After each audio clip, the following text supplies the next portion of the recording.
Tá carregando. Então, pessoal, boa noite. Primeiramente, agradecemos a presença de todos para mais uma live aqui do Instituto Humanidades. Nós somos um instituto que tem o objetivo de compartilhar o conhecimento para as pessoas, de forma que a gente possa democratizar o saber, né, o conhecimento em geral. E por causa dessa pandemia, estamos fazendo eventos mensais, né, por meio virtual, justamente para essa questão do distanciamento e tudo, né? E o nosso objetivo, então, é continuar fazendo essas lives até que ano que vem a gente espera que a gente possa já fazer eventos presenciais. E o tema de hoje é a evolução histórica das mulheres como sujeitas de direito, que vamos apresentar aqui. Nós estudamos com bastante carinho esse assunto. Passo a palavra, então, agora para a doutora Victória. Obrigada, Paula. Boa noite a todos. Meu nome é Victória, sou advogada, membro do Instituto Humanidades, e estou muito feliz em estar aqui hoje nessa live para debater esse assunto tão importante e acompanhada da presença de duas mulheres advogadas também, que também vão contribuir muito para esse debate. Bom, a minha contribuição é fazer uma análise histórica da evolução da conquista dos direitos das mulheres, né, a nível internacional. Então, a gente começa essa análise ali no século XVIII, que foi onde apareceram os primeiros textos, as primeiras reivindicações das mulheres por direitos, né? Ali no contexto do Iluminismo e da Revolução Francesa. E tinham como pautas ali o direito à educação e o direito ao trabalho. Bom, no final do século XIX, no contexto de Revolução Industrial, a gente tem a exploração da mulher operária, né? Ela trabalhava 16 horas por dia, 6 dias por semana, e tinha salários muito mais baixos do que o dos homens. E diante dessa realidade, o movimento feminista se uniu ao movimento operário nessa busca por melhores condições de trabalho. Aí, a nossa análise vai para o dia 8 de março de 1857, onde aconteceu a primeira greve de mulheres. Elas eram trabalhadoras da indústria têxtil de Nova York e elas estavam ali exigindo melhores salários e denunciando condições de trabalho desumanas. 2 anos depois dessa data, essas mulheres criam o seu primeiro sindicato. Aí, a gente passa para o século XX, que em março de 1908, cerca de 15 mil mulheres voltaram às ruas de Nova York, né, para exigir uma melhor remuneração, redução da jornada de trabalho, direito ao voto e o fim da exploração infantil. Em 1910, a gente tem outro fato histórico importante, que foi a Conferência Internacional das Mulheres Socialistas, onde 100 mulheres de 17 países compareceram com o objetivo de instituir uma data que marcasse essa luta pelo direito da mulher. A data foi proposta pela alemã Clara Zetkin e, em 19 de março de 1911, foi comemorado o primeiro Dia Internacional da Mulher, na Alemanha, Dinamarca, Suíça e Áustria. Então, isso é um fato histórico interessante. O primeiro Dia Internacional da Mulher foi celebrado dia 19 de março. E mais de 1 milhão de pessoas foram às ruas novamente, né? Mulheres foram às ruas novamente para reivindicar que a mulher tivesse participação na escolha de cargos públicos, tanto como eleitoras como candidatas. E também reivindicavam o importante direito de trabalhar sem discriminação no ambiente profissional. Aí, a gente vai para 25 de março de 1911. Poucos dias depois, acontece a tragédia na fábrica de Nova York, com um incêndio que tirou a vida de cerca de 129 mulheres. E esse fato histórico a gente sempre lembra, né, nessa questão da história que levou até o Dia Internacional da Mulher. Mas, antes disso, também teve, em 1917, outro movimento importante, outra manifestação importante de mulheres na Rússia. Essas mulheres foram às ruas, né, lutar contra a fome e contra a Primeira Guerra Mundial. Esse protesto, ele aconteceu dia 23 de fevereiro daquele ano, só que esse 23 de fevereiro era no antigo calendário russo, que equivale ao dia 8 de março no calendário gregoriano. Então, em 1945, diante de todas essas manifestações, todos esses movimentos, finalmente a Carta das Nações Unidas oficializa a igualdade entre homens e mulheres, né? A igualdade de direito entre homens e mulheres.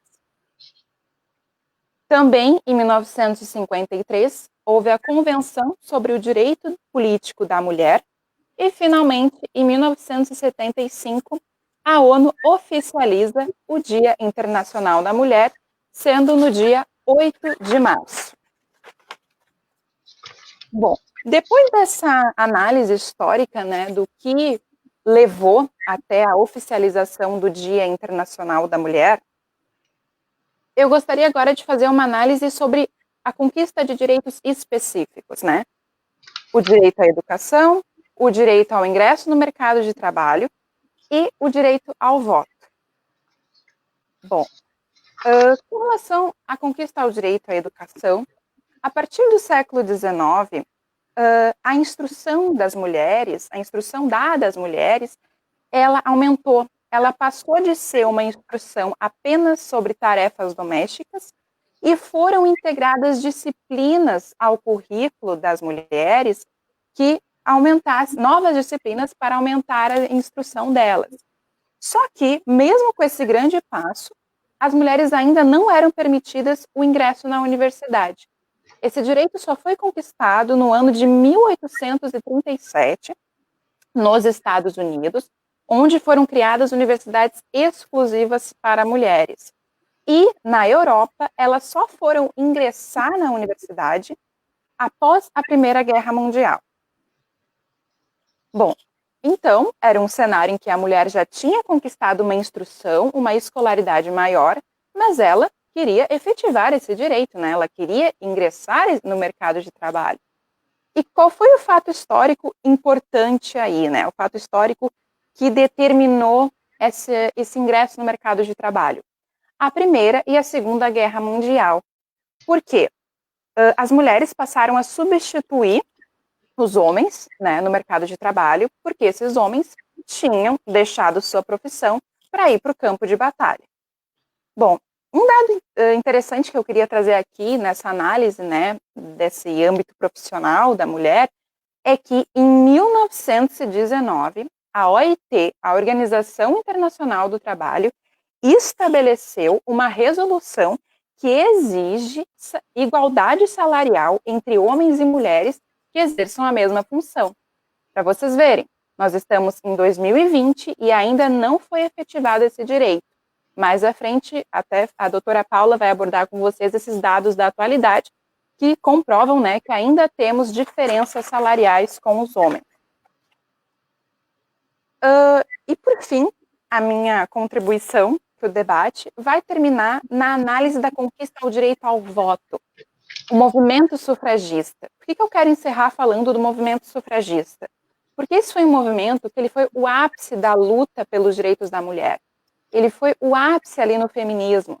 Ele, por essa busca de igualdade, né, marcou a primeira onda do feminismo que tinha como objetivo a igualdade de direitos. O primeiro país democrático a reconhecer o direito ao sufrágio feminino foi a Nova Zelândia, no ano de 1893. E esse direito foi reconhecido após uma intensa luta liderada pela feminista neozelandesa Kate Sheppard. E a partir daí, as mulheres ao redor do mundo começaram aí a reivindicar esse direito também. Nos Estados Unidos, em 1869, foi criada a Associação Nacional para o Sufrágio das Mulheres, em Nova York, liderada por Susan B. Anthony e Elizabeth Cady Stanton. E elas vieram a conquistar o direito ao voto no ano de 1919. Bom, e para encerrar, eu vou falar do movimento sufragista inglês, né? Um movimento que teve grandes repercussões, que historicamente foi muito importante. Ele iniciou no ano de 1897, com a criação da União Nacional pelo Sufrágio Feminino por Millicent Fawcett. As mulheres tiveram coragem, elas começaram a ir às ruas, fazendo greves até de fome, tudo com o fim de expor o machismo institucional na sociedade britânica. Mas, assim, essa primeira fase aí, ela foi aderida apenas por mulheres da classe burguesa. Depois, em 1903, houve a formação da União Social e Política das Mulheres, liderada por Emmeline Pankhurst. E a partir daí é que as mulheres operárias também aderiram ao movimento, né? E aí essa luta, né, essas manifestações passaram de uma luta estritamente judicial e passou para uma luta direta, composta por campanhas publicitárias, greves, manifestações violentas e não violentas. E, diante de tudo isso, no ano de 1918, as britânicas conquistaram o direito ao voto com a aprovação do Representation of People Act. Então, ali do período de entre 1914 até 1939, as mulheres conquistaram o direito ao voto em mais de 28 países. Então, pessoal, eu encerro a minha contribuição ao debate agora, né, com essa questão do voto. Novamente, explano aqui que estou muito feliz com essa live.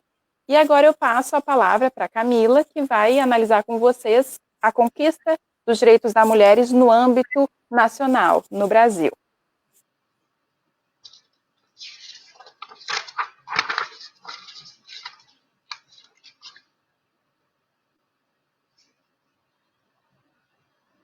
Camila, o teu som, o teu microfone, Camila. Tá, desculpa. Desculpa. Acontece. Primeiramente, queria agradecer as explanações da Vicky. E queria me apresentar. Meu nome é Camila, sou advogada e membro do Instituto Humanidades. Nosso instituto ele é dividido entre classes e eu participo da parte da psicologia. Mais uma vez agradeço pela participação nessa live, espero que todos vocês gostem. Enfim, a minha contribuição, eu vou falar um pouco sobre a parte histórica dos direitos das mulheres aqui no Brasil. Mas, na verdade, a evolução na condição jurídica dos direitos das mulheres aqui no Brasil, ela está sendo bastante lenta.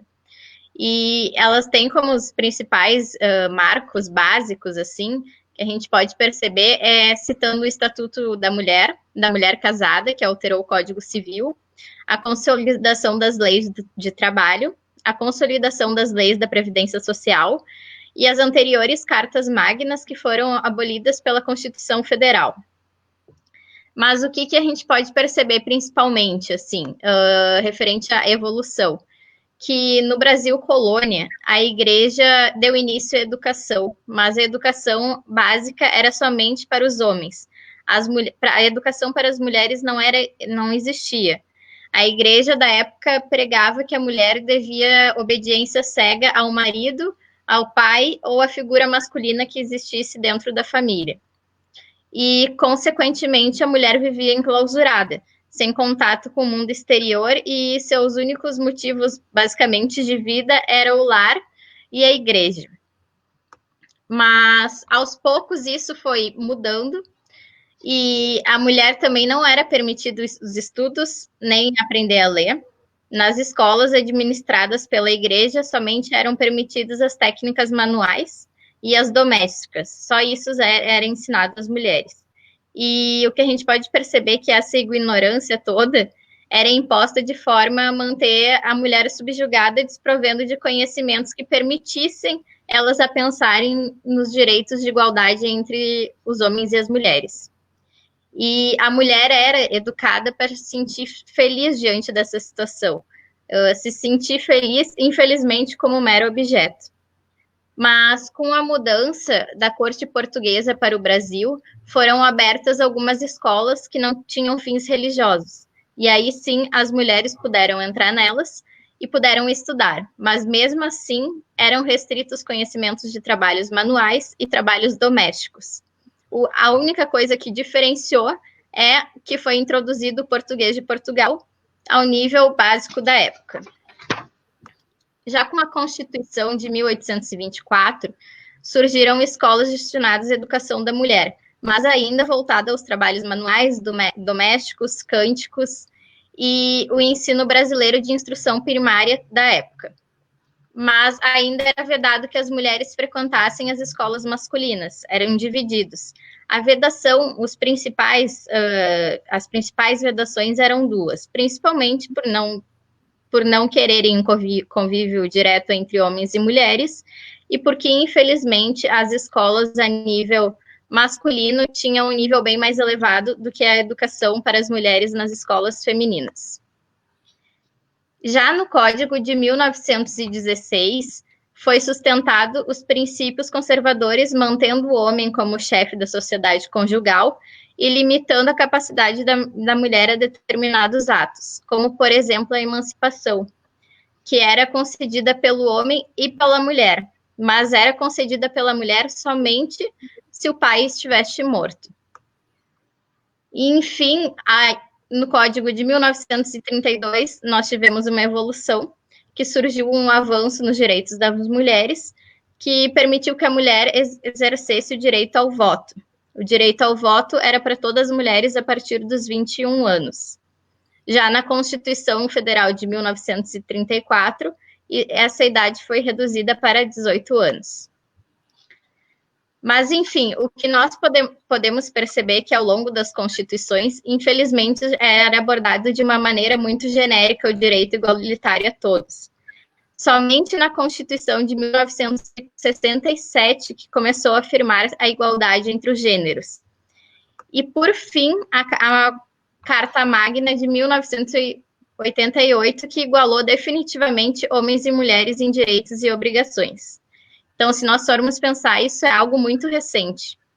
E nós até fizemos uma pesquisa de dados que o balanço anual da Gazeta Mercantil revelou que a parcela de mulheres nos cargos executivos das 300 maiores empresas brasileiras da época subiu de 8% em 1990 para 13% em 2000. É uma alta muito pequena, se formos comparar a diferença de anos entre esse período. E em 1991, a renda média das brasileiras correspondia a 63% do rendimento masculino. E já em 2000 chegou a 71%. Mas pertinente também a mulheres de peso da época que realmente fizeram diferença nos direitos das mulheres no passado, nós vamos citar 3 delas que foram de grande relevância, que foram a Anícia Floresta Augusta, que ela foi uma pioneira do feminismo no Brasil. A Anícia publicou diversos artigos relacionados aos direitos das mulheres. E Anícia, ela começou a sua vida literária em 1831. Ela foi publicando no Jornal de Pernambuco artigos defendendo o ideal republicano, a igualdade política dos sexos e a liberdade dos escravos. Outra também, mulher de grande peso, foi a Berta Lutz, que ela é uma ativista feminina, bióloga e política brasileira. E a sua caminhada foi muito significativa nesse assunto, pois ela fundou a Liga das Mulheres no Rio de Janeiro, as Liga das Mulheres para a Emancipação Intelectual das Mulheres, e devido às suas atuações, Berta foi convidada pelo Itamaraty a integrar a delegação brasileira de Conferência do Ano Internacional da Mulher pela ONU. E, por fim, nós temos a escritora Carolina Maria de Jesus, que ela foi uma escritora brasileira, conhecida por seu livro Quarto de Despejo, Diário de uma Favelada. Este livro foi publicado em 1960 E Carolina foi uma das primeiras escritoras negras no Brasil, e até hoje ela é considerada uma das mais importantes escritoras nesta área. Então, o meu posicionamento diante a história dos direitos no Brasil, infelizmente, aqui tem avançado, mas de uma maneira muito lenta. E agora a doutora Paula vai nos esclarecer um pouco melhor sobre o direito das mulheres na atualidade mesmo. Então, pessoal, primeiramente eu gostaria de agradecer o estudo da doutora Victoria e da doutora Camila, que foram muito importantes também para a live, né? Junto com o meu, que vai ser agregado agora. Eu procurei dados estatísticos, né?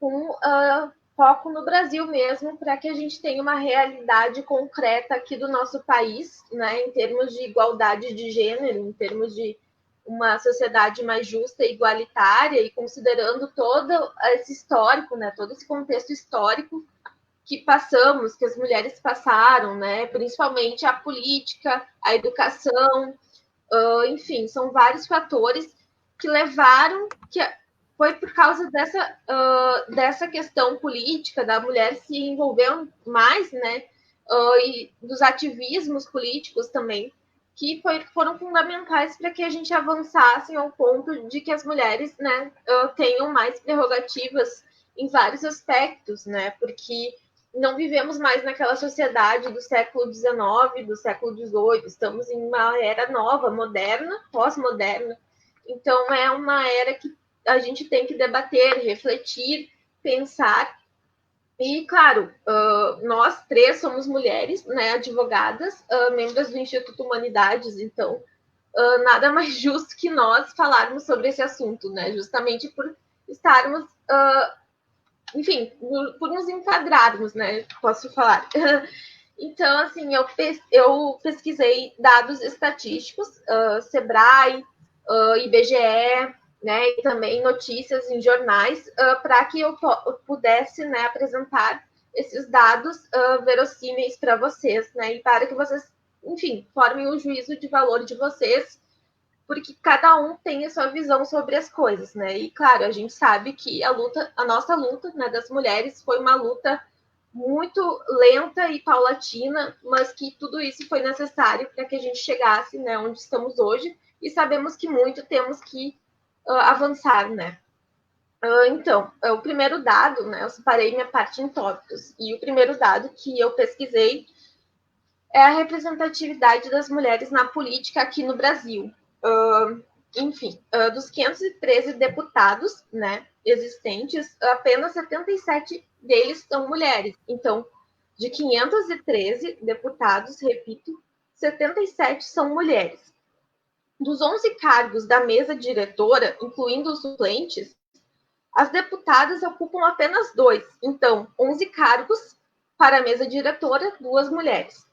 E das 25 comissões permanentes, apenas 4 são presididas por mulheres, né? Então, vocês podem constatar, né, essa questão, essa diferença tão grave que existe na política, né, aqui no Brasil mesmo.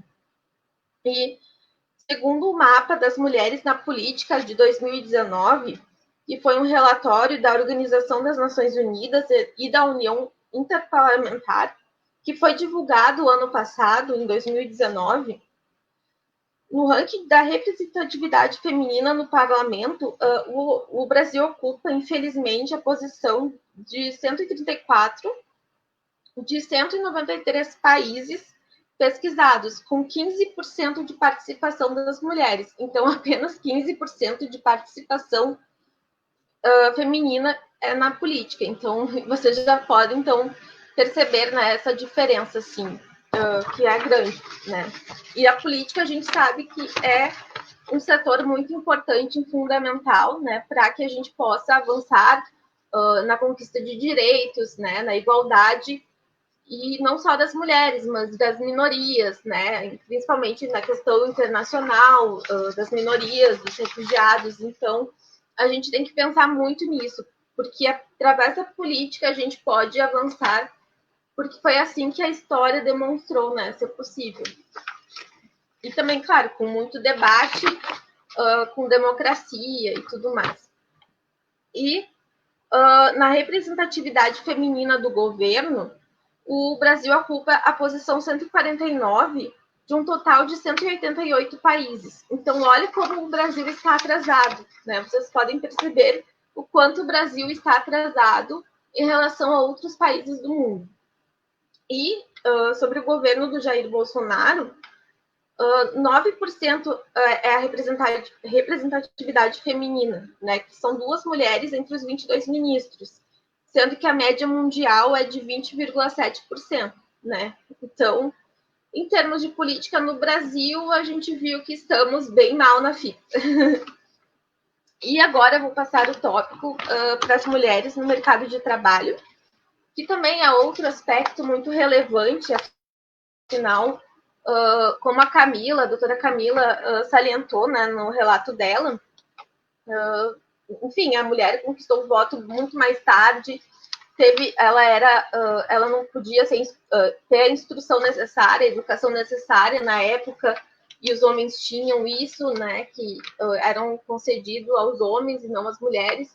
Então, realmente, o mercado de trabalho é uma conquista muito importante para as mulheres, até para a independência financeira, independência emocional, enfim, independência, que é uma coisa óbvia que todo mundo deve ter, né?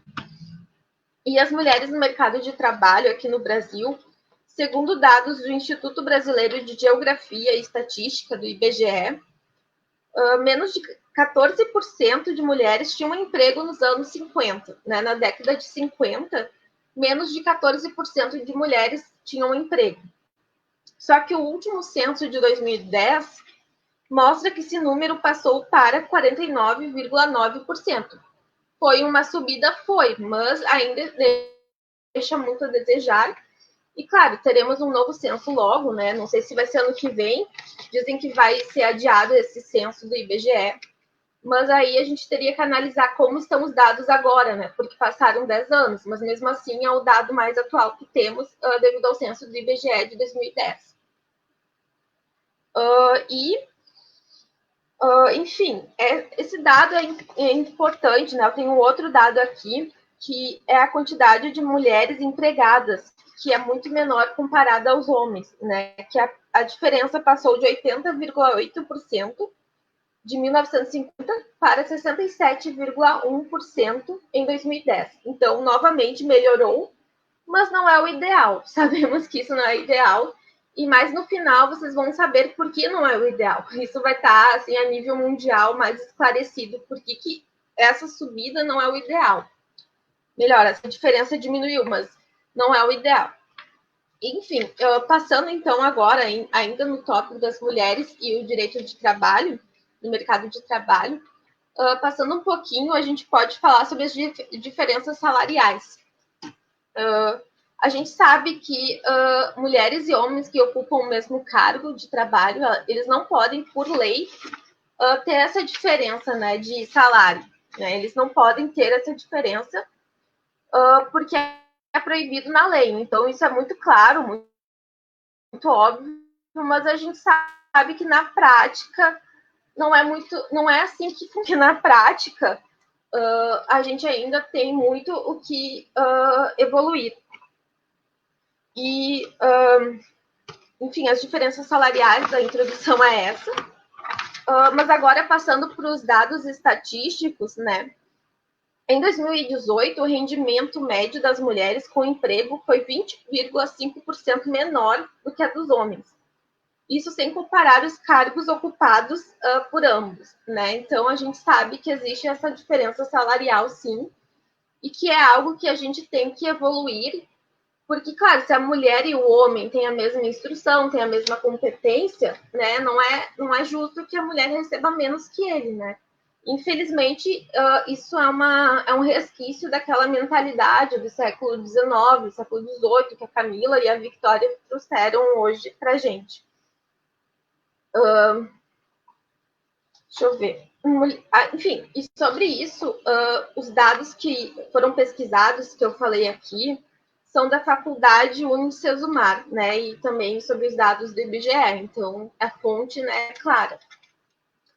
E passando agora, né, um pouco mais sobre as mulheres chefes de família, outro tópico bem importante, né? Tem aqui o dado de que 30 milhões de mulheres chefiam os lares no Brasil. Então, existem 30 milhões de mulheres que são chefes de família. Então, não é mais o homem que é o fator importante, né, como o chefe do lar.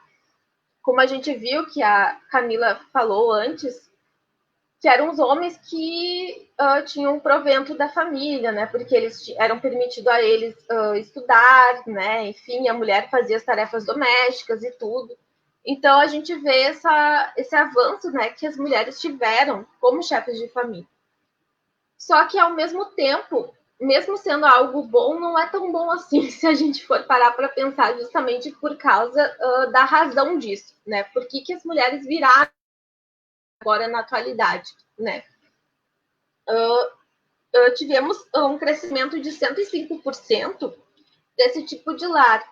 E isso deve-se ao empoderamento feminino, mas também aos abandonos do lar. Então, isso demonstra, né, que o abandono do lar é uma causa que fez as mulheres serem chefes de família. Então, por causa dessa questão de que os homens abandonaram o lar e deixaram a mulher sozinha com os filhos e com o dever de trabalhar para garantir o sustento da família, isso é um fator que, enfim, influenciou as mulheres a se tornarem chefes do lar. E, enfim, deixa eu passar aqui, é muitos dados, eu não quero cansar vocês, porque a minha parte é mais dados estatísticos mesmo. Então, e claro, depois eu, a Victória e a Camila, a gente vai debater bastante, né? E sobre isso, né? Sobre a mulher como chefe de família, sobre essa questão importante, além da inserção das mulheres no mercado de trabalho, também deveu, né, ao abandono do lar, como eu falei. E esse dado foi obtido pelo IBGE, né, como eu mencionei antes, que a gente sabe que o censo do IBGE é fundamental e verídico.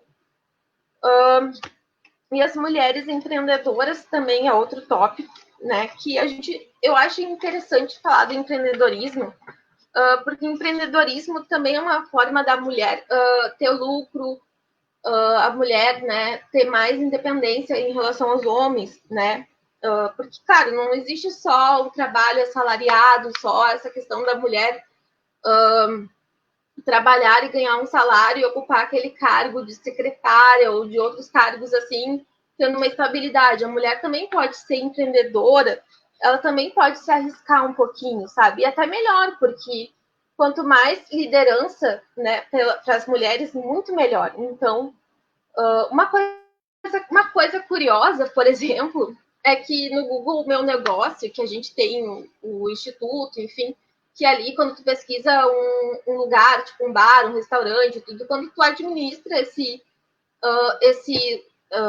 tipo de local, assim, que as pessoas pesquisam para ver o endereço, o telefone, uma coisa interessante, né, é que quando eu fiz o Google Meu Negócio do Instituto, apareceu que dava para colocar que ele é administrado por mulheres. O Google te permite colocar isso, né? Olha que legal. Então, eu acho que isso também é um tópico interessante, né? Porque as mulheres, elas têm muitas questões que são relevantes, que a gente vê que as mulheres podem sim ser empreendedoras, podem ocupar cargos de chefia, cargos de liderança. Nada impede que a gente ocupe esses cargos, né?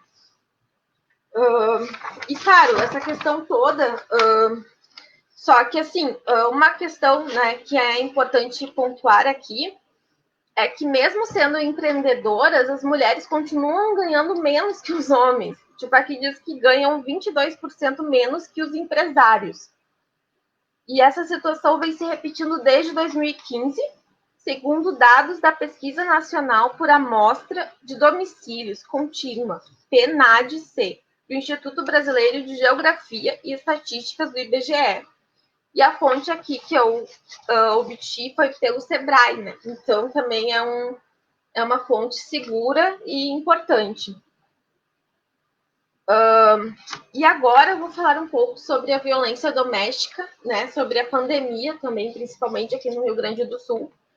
porque apesar de termos várias conquistas, a violência doméstica ainda está aí, ainda é um assunto sério, ainda é um assunto grave, né? E essa questão da pandemia agora, sobre uma questão mais contextualizada aqui no Rio Grande do Sul mesmo, é que o feminicídio aqui no Sul cresceu, né?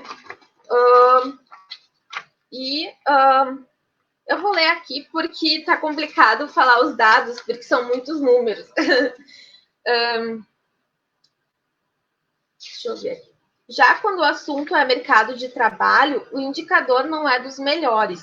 Apesar de a diferença ser menor do que era há 15 anos, a desigualdade subiu em 2019, chegando aos 200... Ah, gente, desculpa. Ah, que loucura.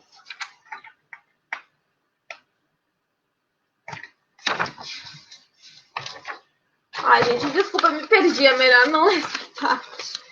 Tá. Tá, mas sobre essa questão da pandemia, né? O que eu gostaria de falar é que, assim, a violência doméstica aumentou, não só no Rio Grande do Sul, né? Mas esse dado que eu peguei é mais do Rio Grande do Sul mesmo. Esses fatores de risco aumentaram por causa do isolamento, né? Porque existe mais desemprego, o convívio familiar aumentou, um maior consumo de bebidas alcoólicas, e também uma maior dificuldade das redes de proteção serem acionadas, né? E as vítimas são obrigadas a permanecer, né, perto dos agressores, né, o tempo todo. Então, com a pandemia, essa situação ficou complicada. E até mesmo a gente vê também a mídia, né, divulgando várias maneiras, junto com o judiciário, divulgando várias maneiras para que as mulheres fiquem protegidas e denunciem esses agressores. E agora, para finalizar a minha parte e para começar o debate, né, porque eu já cansei vocês, eu gostaria de falar sobre o Fórum Econômico Mundial, que é uma pesquisa que foi realizada, né, e foi realizada em 2019, né? Na verdade, ela foi publicada em 2019, mas é bem recente essa pesquisa pelo Fórum Econômico Mundial, que apontou que a desigualdade de gênero no mundo acabará somente depois de 257 anos. Então, daqui a 257 anos no mundo, a gente pode falar que encerrou a desigualdade, que a mulher está em paridade com os homens, né, em termos de igualdade, porque a gente sabe que a mulher ela tem já uma instrução forte, né? A gente sabe que as mulheres, tem várias mulheres que são, como a Camila mesmo disse, ela mostrou mulheres de peso. Então a gente sabe, as mulheres têm sim capacidade da liderança, têm sim capacidade de ocupar cargos importantes, de ter maior espaço na política, que é muito importante também, né? Mas infelizmente esse estudo apontou que após 257 anos que a gente vai poder dizer que não existe mais desigualdade. Então, isso é preocupante e a gente tem que fazer algo a respeito para diminuir esses anos, pelo menos, né? E fazer nossa parte. E o estudo, né, do Fórum Econômico Mundial, ele registrou melhorias em todas as áreas, menos na área trabalhista. Então, a mulher ela teve melhorias muito gratificantes em várias áreas, menos na trabalhista, como a gente já pontuou aqui. O estudo também, outra coisa importante, por que eu falo muito da política, né? Vocês estão perguntando, tá, mas ela só fala que a mulher ela tem que ocupar o cargo da política, isso foi fundamental. Mas esse estudo do Fórum Econômico Mundial diz ali que esse avanço, né, é atribuído em grande parte ao aumento significativo do número de mulheres na política. Então, olha como foi importante mesmo o movimento das mulheres na política. Enfim, né? Deixa eu ver aqui.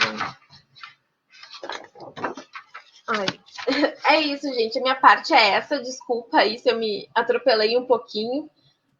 Mas obrigada a todos. Mas a gente vai abrir agora o debate. Na verdade, eu vou passar a palavra aqui para as minhas amigas.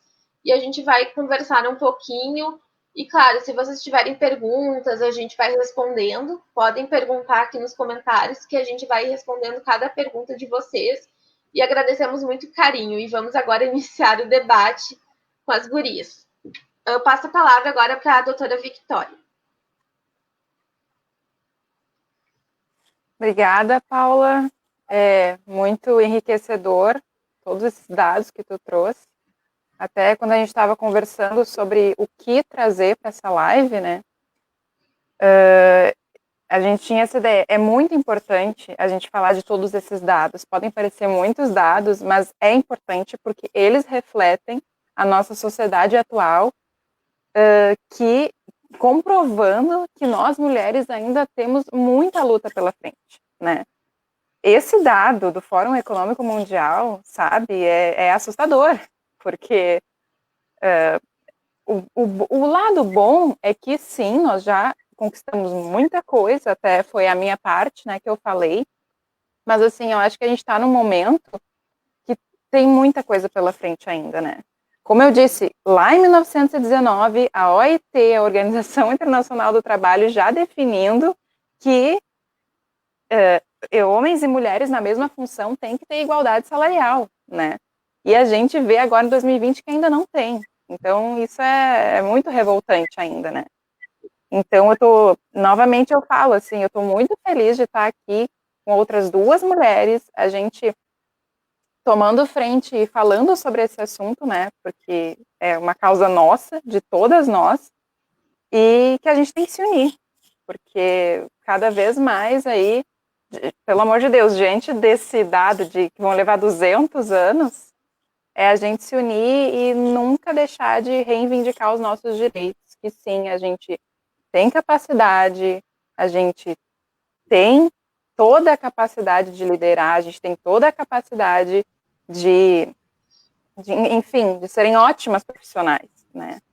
Então, não tem por que ainda esse absurdo da desigualdade salarial entre homens e mulheres, né? Então, acho que essa foi a minha contribuição hoje e realmente muito enriquecedor, doutora Camila, doutora Paula, assim, porque é isso que é importante da história, né?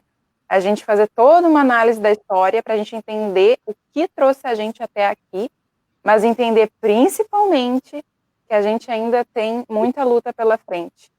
E eu estou muito feliz de ter esse espaço aqui e todo mundo que está assistindo aí, espero que tenha enriquecido o conhecimento de vocês, né? Então é isso. Camila, tua contribuição aqui. Então, eu agradeço mais uma vez a participação. O microfone. Fico muito feliz. Então, agradeço mais uma vez a participação. Fico muito feliz de estar participando aqui nessa live com vocês, com duas doutoras maravilhosas que discutimos bastante sobre o tema para nos prepararmos antes.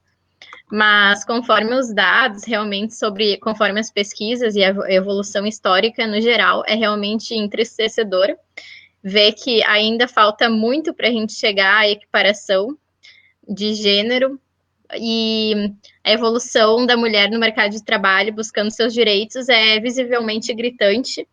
E como apresentado na live, ao longo dos anos já tivemos diversas mudanças satisfatórias, mas ainda temos diversos caminhos para enfrentar diante dessa situação, porque infelizmente ainda temos muito para conquistar.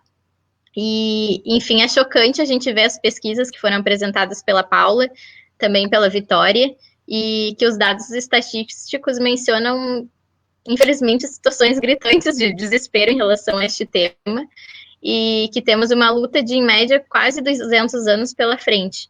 Mas, na verdade, nós estamos na busca e a batalha é constante, mas a conquista da igualdade de gênero um dia vai ser, se Deus quiser, equiparada. E eu passo agora a palavra à doutora Paula. Então, pessoal, agora, né, já indo para o final da live, também gostaria de dizer que estou muito contente pela questão de que somos mulheres, que eu estou com duas amigas minhas, que são maravilhosas, para falar sobre esse assunto. Porque a gente sabe que é um assunto que tem que ser, sim, exposto nas redes sociais, discutido, estudado, para que a gente se prepare para um mundo melhor e para que a gente faça a nossa parte, para que a gente não perca o espaço da fala, né? Eu vi aqui que o Fabrício, que também é um conhecido nosso, comentou aqui. Eu acho que eu posso ler, gurias? Acho que seria legal ler, né? Sim, sim. Ele diz: Claro. podem e devem ocupar mais espaços de poder, tanto no público como no privado. Mais mulheres na política também. Já temos muitos homens brancos e ricos no poder. Chega de tanta misoginia e seletividade, que acaba aumentando de forma exponencial as desigualdades sociais e de gênero. A luta ainda se faz necessária em nosso país. Então, eu concordo com o Fabrício. O Fabrício Fabrício Tartarelli de Araújo, né? E, claro, a gente sabe que a misoginia existe e ela é fruto de uma realidade histórica, como a gente trouxe aqui, porque a gente teve, sim, que passar pela história para que a gente chegasse, né, à reflexão da atualidade. E, claro, a gente tentou focar também no Brasil, justamente porque somos brasileiras e também sabemos que o Brasil é um país em desenvolvimento, né? E, claro, a gente viu que o Brasil, infelizmente, com os dados que eu trouxe, ainda está atrasado, né, frente a outros países, né? Então, a gente tem, sim, que ter esse espaço de fala, esses debates, justamente para que a gente vá preparando uma história melhor, né, no futuro, até para as próximas gerações, né? Então, com certeza, é muito relevante esse tema e por isso eu fiquei bem feliz até. Foi a Camila, a doutora Camila, que trouxe esse tema, assim, e claro que a gente concordou na hora. Mas, assim, sobre um apanhado geral, eu acho bem legal, assim, os dados que a Victoria e a Camila trouxeram, porque eles demonstram, né, essa evolução, né, que a gente viu que foi aos poucos, mas foi necessária essa evolução. A Vic trouxe dados da Organização Internacional do Trabalho, né, a OIT, enfim, movimentos sufragistas, enfim, que levaram, né, a possibilidade para as mulheres votarem, né, enfim, e para a gente não tem como escapar disso, né, porque foi através da política e da inclusão das mulheres nas escolas é que foi possível a gente chegar onde estamos hoje, senão a gente continuaria na escuridão, né, naquele lugar que não tinha muito o que falar, né? Então, a gente percebeu nosso espaço através do estudo, principalmente, e da política. Enfim, pessoal, eu acho que é isso, né? A gente apresentou aqui esses dados para vocês, a gente vai fazer mais lives ainda. Agradecemos muito a audiência de vocês, esperamos que voltem para os nossos próximos debates, porque a gente pretende trazer mais. E, claro, quando a gente começar a fazer de novo nossos eventos presenciais, que a gente vinha fazendo ano passado, a gente também vai convidar todo mundo e vai ser bem bacana também. Então, eu acredito que a gente já pode, né, dar uma boa noite. Passo a palavra agora para as gurias, para encerrar mesmo a live mesmo.